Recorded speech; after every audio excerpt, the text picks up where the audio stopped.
आकाश शीशे के सामने खड़ा अपने बाल बना रहा होता है। तभी पीछे से दादी उसे चुपके से देखने लगती है। दादी क्या है? नहीं, मैं तो ये देख रही थी कि किसके लिए इतना सच संवर रहा है। कहीं मेले में चित्रकला बेचने की जगह खुद के लिए रिश्ता तो देखने नहीं जा रहा। हाँ जी, जैसे आप बड़ा मुझे जाने दोगी, बिना खुद के मेरा रिश्ता देखने हैं। हाँ तो आकाश बाल बनाकर अपनी दादी की तरफ आता है। चलो दादी, मैं निकल रहा हूँ अब। सोनू भी आता ही होगा। आकाश दादी के पैर छूकर बाहर जाने ही लगता है कि तभी उसकी दादी उसे पीछे से रोक लेती है। सुन! आकाश पीछे मुड़ता है। जी? एक बार उसके सामने भी हाथ जोड़ लिया ऊपर जाकर। आकाश एक गहरी सांस भरकर अपनी नजरें नीचे कर लेता है। आपके पैर छू लिए ना दादी, बहुत है। नया काम करने जा रहा है, अगर एक बार बोल देगा तो। आकाश तभी अपनी दादी की बात बीच में काटते हुए थोड़े उखड़े हुए स्वर में बोलता है। दादी जो यहाँ है ही नहीं, जिसे कुछ भी पता ही नहीं है, उसकी कौन सी दुआ मुझे लगेगी? हैं? बताओ आप। पर दादी, मैं चाचा को नमस्ते कर लूंगा ना, और पैर भी छू लूंगा। उनका आशीर्वाद बहुत है। आंखों में विद्रोह और चेहरे पे हल्की सी शिकन लिए आकाश घर की दहलीज से बाहर निकल जाता है और बगल के घर का दरवाजा बजाने लगता है। तभी कुर्ते धोती में अनिल आकर दरवाजा खोलता है। हाँ भाई, हो लिया तैयार है? आकाश अनिल के पैर छूता है। प्रणाम चाचा। अनिल उसे देखते ही समझ जाता है कि कुछ तो बात उसके साथ जरूर घटी है। प्रणाम बेटा जी, प्रणाम। दे दो चाचा वो पेंटिंग्स, फिर मैं लेकर निकल जाऊं। गोलू आता ही होगा।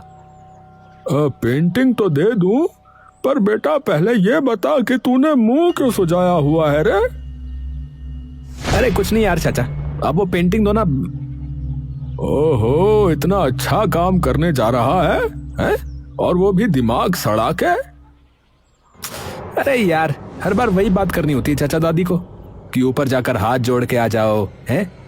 अरे मैं क्यों करूं चाचा, क्यों करूं मैं, बताओ। हैं? वो यहाँ पर दिख रहे हैं कहीं?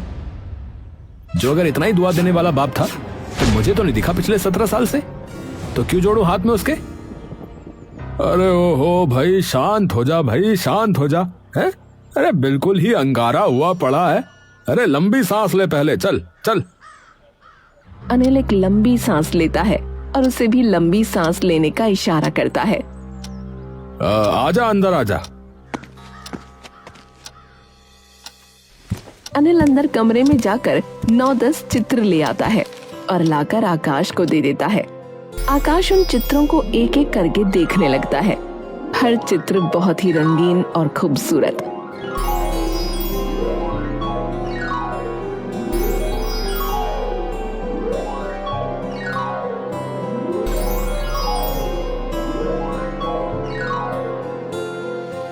अरे वाह चाचा जी, हैं?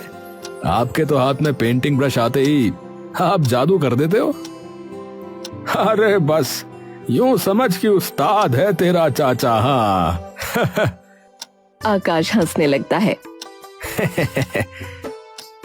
तू भी फिर इसकी दुकान लगाएगा? हाँ। अरे दुकान लगाऊंगा नहीं, उधर की दुकानों पे बेचूंगा। अरे उनके पास पहले से ही इतना सामान होता है तो ये क्यों लेंगे वे? हैं? अरे चाचा, आज लोगों को खूब शौक है अपने घरों में ऐसी चित्रकला टांगने का, तो भाग के लेंगे वो तो। हाँ, अच्छा ठीक है भाई, ठीक है। तभी बाहर से सोनू की आवाज उसे आती है। अरे अक्की ओए, अरे आकाश। आ गया। चलो चाचा, मैं चलता हूँ। ठीक है ठीक है। अरे आ गया भाई, आ गया। अरे यार फटाफट चल भाई, एक बार भीड़ लग गई ना तो दुकानदारों से बात करना मुश्किल हो जाएगा, बता रहा हूँ। हाँ यार चल। तू क्या लाया रे? सोनू अपने थैले में से गुलाब के फूल निकालता है। ये बेचेगा? हाँ यार, वो भी लड़कियों को। अबे तेरे मुंह पे चप्पल मारेंगी वो। हाँ अबे यार, तो मैं तो बस बेच ही रहा हूँ ना यार, मैं क्या कर रहा हूँ बता। आकाश उसे थोड़ा सा धकेलता है। तो ठीक है, तू जाके बस स्टैंड पे बेचना, वहां ज्यादा बिकेंगे।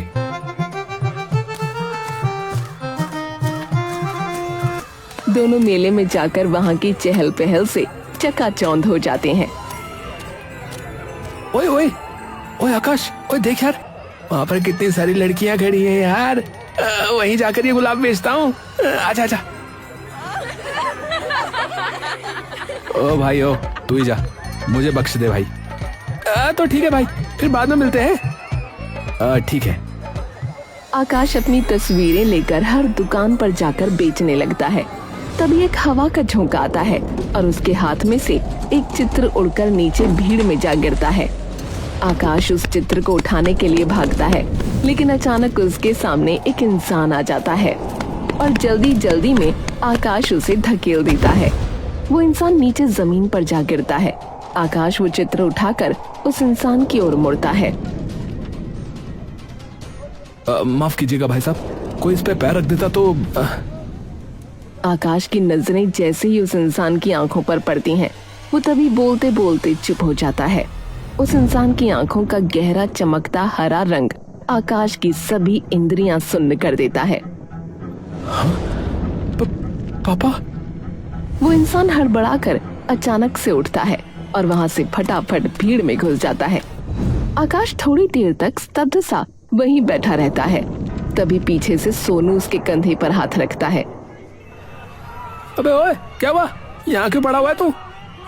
तभी अचानक से आकाश अपने होशो हवास में आता है और वो भी अचानक से भीड़ को काटते हुए आगे जाने लगता है। अबे क्या हो गया? आकाश चारों तरफ उसी इंसान को ढूंढने लगता है, लेकिन वो इंसान उसे कहीं भी नहीं दिखता। उसका मन अब एकदम कुलबुला उठता है और वो अपने कदम और तेजी से आगे बढ़ाने लगता है। उसकी निगाहें हर इंसान पे, हर दुकान पे घूम जाती हैं। कहाँ गया? कहाँ गया? तभी उसकी नजर एक बार उस इंसान की चादर पर पड़ती है। वो इंसान उससे थोड़ी दूरी पर खड़ा होता है। आकाश की आंखों की पुतलियां उसे देखते ही बड़ी हो जाती हैं। वो पूरी हिम्मत लगाकर भीड़ को चीरता हुआ निकलता है और उस चादर वाले इंसान का पीछा करने लगता है।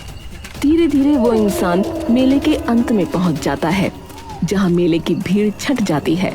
आकाश दौड़ता हुआ मेले के अंत में जा पहुंचता है और भागकर उस इंसान की चादर खींच लेता है। क्या है? मेरी चादर दे वापस। अरे यार, ये तो कोई और है। माफ कीजिएगा, मुझे लगा कोई और है। माफ कीजिएगा। आकाश उसे उसकी चादर दे देता है और वापस जाने लगता है। कहाँ गया वो इंसान? तभी आकाश की नजरें दुकानों पर पड़ती हैं। इनसे पूछ के देखता हूँ, शायद इनसे उसने कुछ खरीदा हो। आकाश हर दुकान पर जाकर उस इंसान के बारे में पूछना शुरू कर देता है, लेकिन उसे कहीं से कुछ नहीं पता चलता। तभी उसकी नजर एक छोटे से खिलौने की दुकान पर पड़ती है, जहाँ कई सारे खिलौने रखे होते हैं, लेकिन आकाश की नजर अलग से एक खिलौने पर जाती है। हाँ? ये कहाँ से? आकाश दौड़ता हुआ उस दुकानदार के पास जाता है और उठाकर एक लकड़ी के खिलौने को देखने लगता है। ये तो बिल्कुल मेरे जैसा दिख रहा है, जैसा मैं बचपन में दिखता था। तभी दुकानदार उसके पास आकर उससे पूछने लगता है। ए भैया, बांध दो का है? भैया बांध दो इसे। आकाश अपने ख्यालात में पूरी तरह मशरूफ होता है। ए भैया। हाँ, क्या हुआ? अरे हम कह रहे थे कि अगर ई वाला खिलौना अच्छा लग रहा हो तो हम बांट देते हैं। ये आपने बनाया है? अरे हमने?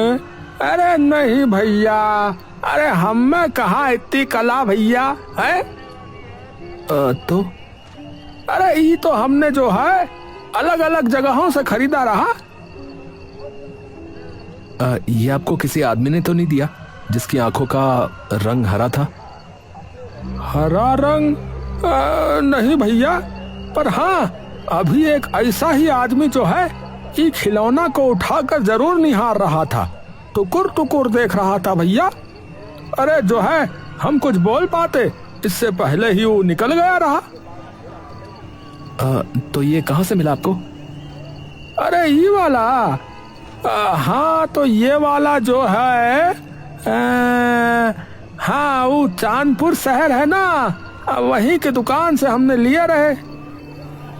उन्होंने जो है काफी सस्ते में दे दिया हमका, क्योंकि उनका जो है बिक नहीं रहा था ना उधर, इसीलिए। आप इस जगह का पता मुझे लिखकर दे सकते हैं क्या?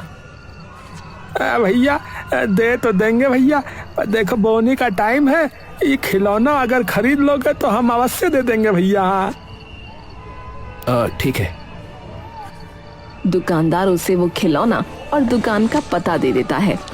आकाश वो खिलौना लेकर वापस घर आ जाता है और सीधा अपने चाचा के पास चला जाता है। चाचा और आकाश एक कमरे में बैठे हैं। अबे क्या हुआ? अरे यार, मुझे आज मेले में। अबे मेले में? अबे क्या हो गया मेले में? वो दिखे यार। कौन कौन दिखे बे? अबे पापा यार। सोनू थोड़ी देर के लिए ये सुन के सन्न रह जाता है। अबे क्या बोल रहे? पर ये कैसे हो गया यार? सोनू थोड़ी देर बाद बिना हिले असमंजस और अविश्वास की निगाहों से आकाश को देखता रहता है। उन्हीं की आंखें थी, मैं पक्का जानता हूं, इतना तो मुझे याद ही है। अबे तो तूने क्या किया? अबे यार कुछ भी नहीं, इससे पहले कुछ कर पाता वो फिर से गायब हो गया यार। और फिर मुझे ये खिलौने वाला दिखा जिसके पास से मुझे ये मिला यार। अबे यार ये तो बिल्कुल तेरे जैसा ही दिख रहा है, जैसे तू बचपन में दिखता था। पर कोई और भी तो हो सकता है यार वैसे। अरे चाचा जरा ध्यान से देख, कपड़े भी तो वही पहने जो उस फोटो में, और बस वही एक फोटो है उनकी और मेरी। और मैं हूं या नहीं ये तो वहीं जाकर पता चल पाएगा कल। अरे तू छोड़ ना, क्यों जाना है तुझे? हैं? यहाँ सही तो चल रहा है। नहीं चाचा, जवाब तो मैं लेकर रहूंगा उनसे। अरे क्यों फालतू में खुद को तंग करना है तुझे? है फालतू में नहीं चाचा, 17 साल चाचा, 17 साल। माँ तो पैदा होते ही जल बसी और बाप भी ऐसा कि अपनी औलाद को अकेले छोड़ के भाग गया। तो सवाल तो पूछूंगा कि ऐसा क्या हो गया था, कोई कमी थी मुझ में? अरे तू शांत हो जा रे, इसीलिए मैं कह रहा हूँ। देख अभी कैसा बावला हो रखा है। अभी जाकर सो जा, कल सुबह देखते हैं। अच्छा चल जा। आकाश चुपचाप जाकर सो जाता है। आकाश के चाचा सुबह सुबह आकाश के कमरे में उसे देखने के लिए पहुंच जाते हैं। देख लूं इसे एक बार ठीक से, सो गया कि नहीं, कहीं यूं ही भटकता ना फिर रहा हो पूरी रात। अनिल जैसे ही अंदर घुसता है उसे उसका बिस्तर खाली दिखता है और कमरे में कोई नहीं होता। अनिल नीचे जाकर दादी से पूछता है, माँ ये आकाश कहाँ गया? पता नहीं, सुबह सुबह नहा धोकर निकला, बोला कि शहर जा रहा हूँ। हे भगवान। बहुत इकट्ठे कर लिए सवाल, अब जवाब का वक्त है। आखिरकार आकाश उस दुकान पर पहुंच जाता है जहां से वो खिलौना आया था। वो उस दुकान के अंदर घुस जाता है। आकाश उस दुकान में जाता है, तभी दुकान का एक कर्मचारी उसके पास आता है। नमस्ते सर, बताइए मैं आपकी क्या मदद कर सकता हूँ? आकाश उस कर्मचारी को वो खिलौना निकाल कर दिखाता है। ये खिलौना आपकी ही दुकान का है क्या? कर्मचारी ध्यान से चश्मा लगाकर उस खिलौने को देखता है। हाँ सर, ये है तो हमारी ही दुकान का। हाँ, टैग भी लगा रखा है पीछे। तो आप ये बता सकते हो कि आपको ये किसने दिया था या कहां से आया? ये हमारी फैक्ट्री का तो नहीं लग रहा सर, शायद ये सर की पर्सनल कलेक्शन में से हो। मतलब? बहुत सी बार सर अपने पसंद के कुछ टॉयज ले आते हैं। वो खुद बनाते हैं? हाँ, उन्हें बहुत शौक है ऐसे लकड़ी के खिलौने बनाने का। ये सुनते ही आकाश का दिल जोर जोर से धड़कने लगता है। वो हैं अभी यहाँ? हाँ, ऊपर अपने ऑफिस में है सर। ये सुनते ही डर से आकाश का शरीर गर्म पड़ जाता है। आकाश धीरे धीरे अपने कदम ऑफिस की ओर बढ़ाने लगता है। उसका हर कदम के साथ पैर और सख्त होता जा रहा था। वो धीरे से ऑफिस का दरवाजा खोलता है। वहाँ एक आदमी पीछे की तरफ मुड़कर किसी से बात कर रहा था। इतने सवाल, और क्या बोलूं? आकाश की आंखों में आंसू और उसकी सांसों में उखड़न आ चुकी थी। वो इंसान अचानक से पीछे की ओर घूमता है। हाँ जी बताइए। आकाश उसे देखकर चौंक जाता है। वो इस खिलौने के बारे में पूछना था। खिलौना देखते ही वो इंसान उसके पास आ जाता है। ओह, तो ये तुमने खरीद लिया? जी हाँ। आप मुझे ये बता सकते हैं कि ये खिलौना किसने बनाया है? हाँ यार, ये मैंने ही बनाया है, पर बहुत साल पहले, पर किसी ने खरीदा नहीं इसे। आकाश की सारी उम्मीद मानो उसकी मुट्ठी से एकदम फिसल जाती है। क्या हुआ? तो ये आपने अपने आप से बनाया है? हाँ भाई। आकाश सिर झुका लेता है और वापस जाने लगता है। पर मैंने इसे एक मिट्टी के पुतले को देखकर बनाया है। आकाश की गर्दन तभी एकदम से ऊपर हो जाती है। क्या? हाँ भाई, मैं एक बार कहीं से आ रहा था और वहाँ एक औरत ऐसे ही मिट्टी के खिलौने बेच रही थी। उसके पास था ऐसा दिखने वाला खिलौना। क्या? हाँ, मुझे पसंद आया तो मैंने उससे ये ले लिया और उसी के जैसा एक अपना खिलौना बना लिया। वो औरत कहाँ मिल सकती है, आप बता सकते हो? देखो भाई, अब तो पता नहीं कहाँ रहती होगी, पर उस वक्त यहीं शहर के हाईवे के पास ही मुझे दिखी थी ये बेचती हुई। कुछ नाम वगैरह बताया था उन्होंने? हाँ, नाम और पता बताया था उन्होंने, ताकि मैं कभी भी आकर उनके मिट्टी के खिलौने ले जा सकूं। क्या नाम था और पता भी बता सकते हैं क्या आप? देखिए, बहुत जरूरी है मेरे लिए। उनका नाम था हाँ, कल्याणी कुमारी, और जगह मुझे ध्यान नहीं आ रही, पर जहां मैं मिला था वहीं के पास वाले एक गांव में रहती थी वो, शायद ऐसा ही कुछ था। ये नाम सुनते ही आकाश के चेहरे का सारा रंग उड़ जाता है। ये तो मेरी माँ का नाम था। ये कैसे? दादी ने तो बताया था कि माँ मेरे पैदा होते ही। आपने कहाँ देखा था उन्हें? कृपया वो लिख कर दे सकते हैं क्या आप? आकाश पता लेकर तुरंत वहाँ से दौड़ जाता है और उस पते पर पहुँचता है। वहाँ आसपास सिर्फ एक जंगल होता है। यहाँ तो कुछ भी नहीं है। आकाश तभी वहाँ जाते एक इंसान से पूछता है। अरे भाई साहब, यहाँ आसपास कोई गांव है क्या? हाँ भैया, यहाँ से 1 किलोमीटर दूर जो है डुमली नाम का गांव पड़ता है भैया। हाँ, ठीक है भैया, धन्यवाद। आकाश थोड़ी ही दूर चलकर गांव के पास पहुंचने ही वाला होता है। आकाश चलता जा रहा है, तभी कोई इंसान उसके पीछे से आता है और एक पत्थर अपने हाथों से उसके सिर पर दे मारता है। सामने मंजर अचानक धुंधला हो जाता है। आकाश एकदम से चक्कर खाकर नीचे गिर जाता है। उसके सिर से बेहिसाब खून बह रहा होता है। आज सारा दर्द खत्म, सब कुछ खत्म।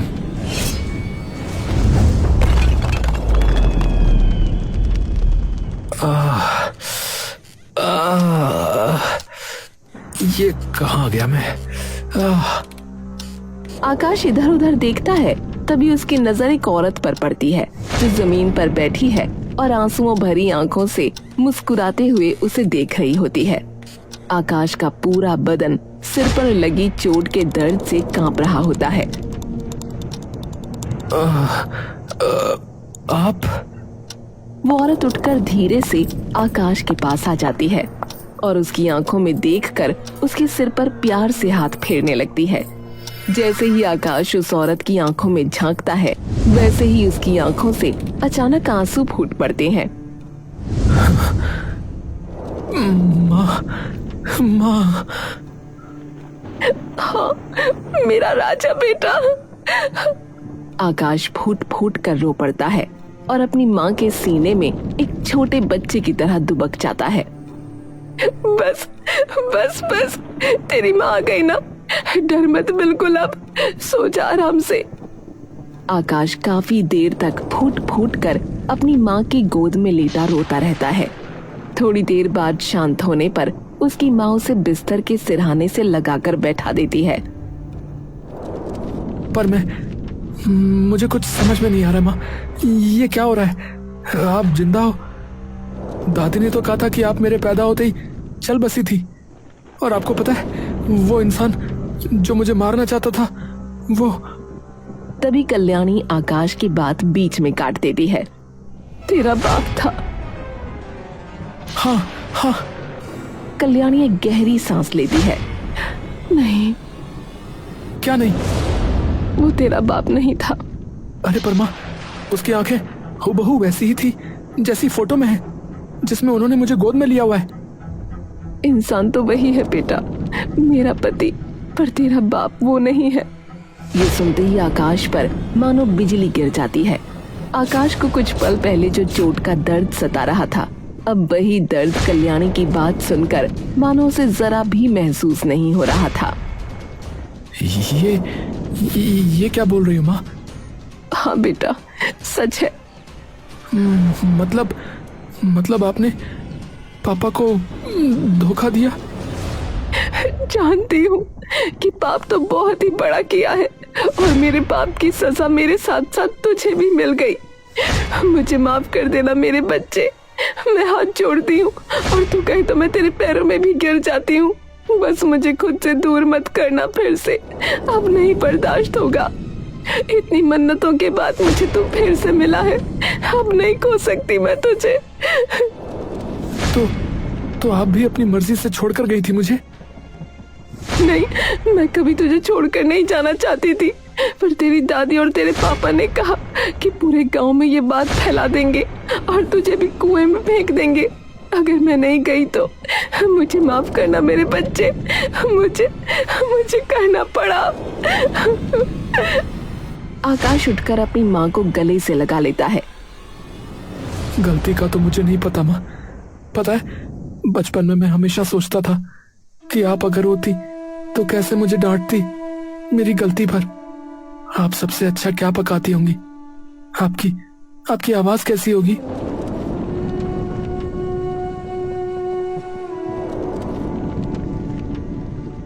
मुझे माफ कर देना मेरे बच्चे, मुझे माफ कर देना। कोई नहीं माँ, कोई नहीं। कम से कम आप अपनी मर्जी से नहीं गई। आपने मेरी जान बचाई माँ।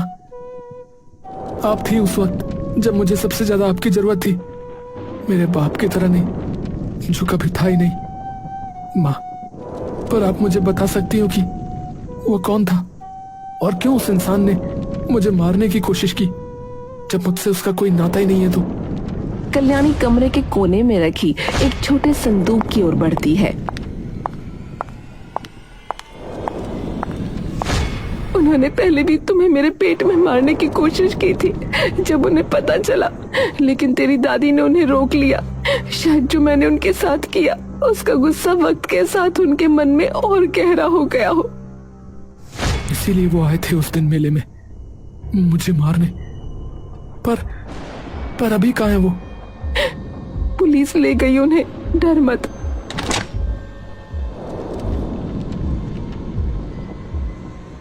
ये तेरे असली बाप का।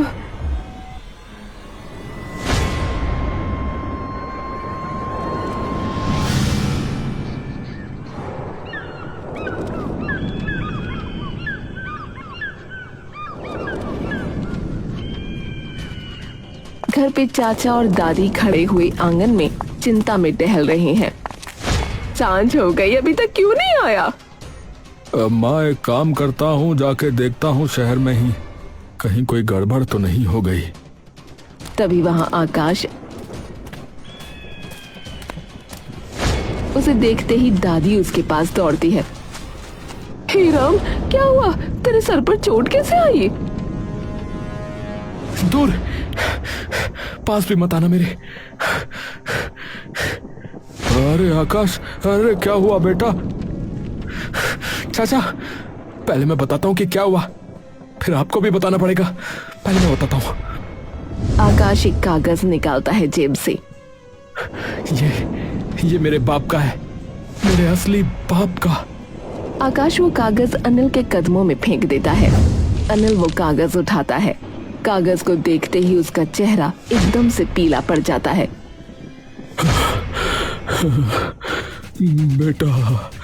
बेटा एक बार मेरी बात सुन, बस एक बार। क्या हुआ है, मुझे तो कोई बताओ।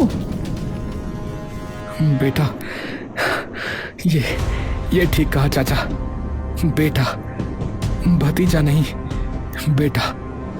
और दादी, मेरी माँ आ गई मेरे पास, वापस आ गई। तो जाओ, फेंक दो अब मुझे कुएं में, मार दो, करके दिखाओ बदनाम मेरी माँ को। बेटा वो धोखेबाज है, वो तुझे भी।